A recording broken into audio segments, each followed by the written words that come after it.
Hello, and welcome to another update video on SUI. SUI is on the move today. For those of you who watched yesterday's member video, yeah, there's no surprise there, I guess, because okay, it's Sunday. Normally markets are quiet, but let's be honest, it is Sunday, yes, but it's Sunday, and usually around late Sunday, usually we get some volatility. So it might be a preparation for the week, but I don't fully trust Sunday movements. That's something else to keep in mind as well.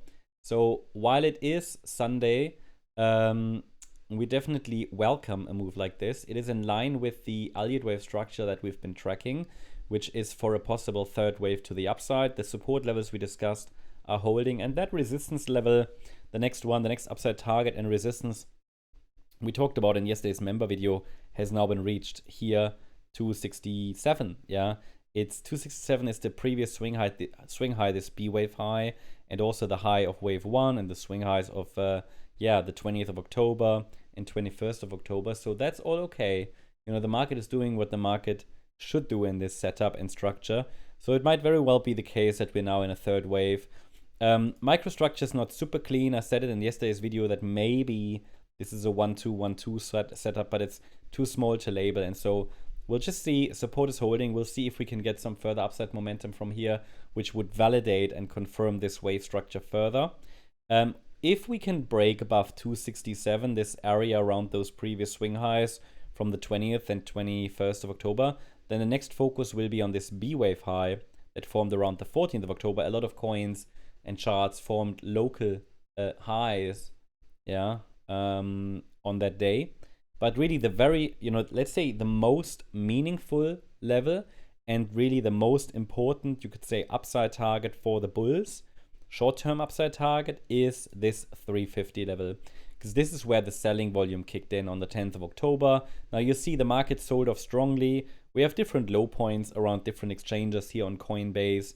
It was around $2 and then a swift recovery, but we could not break above this 10th of October swing high. So we need to break above it. I would assume there's probably quite a bit of selling wall there. Some coins are already starting to break this level, so it's starting to look somewhat promising. For example, Voucher has broken above it.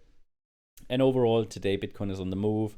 And I mean, don't get me wrong. I mean, this is looking promising, but I still have a healthy sense of skepticism here. This is the wave count, though. This is the view, but it's still very fragile. I think that the probabilities that something is changing here, they are still high, because the chart is, it's moving in possible impulses, but that 10th of October low just broke several charts, okay?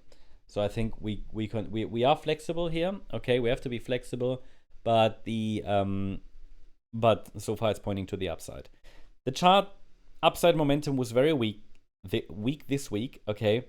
But we have now seen on the weekend a bit of an uptick in momentum, and so that's promising. So yeah, I mean, I think all eyes need to be here on this resistance level around 267, and then the focus will shift to the $3.2 level, the swing high of the 14th of October. I'll keep you updated. Hope you liked the update. If you did, please hit the like button, leave a comment, and subscribe. And if you're interested in additional updates, then I suggest you also follow us on X for additional charts, updates, news, and much more.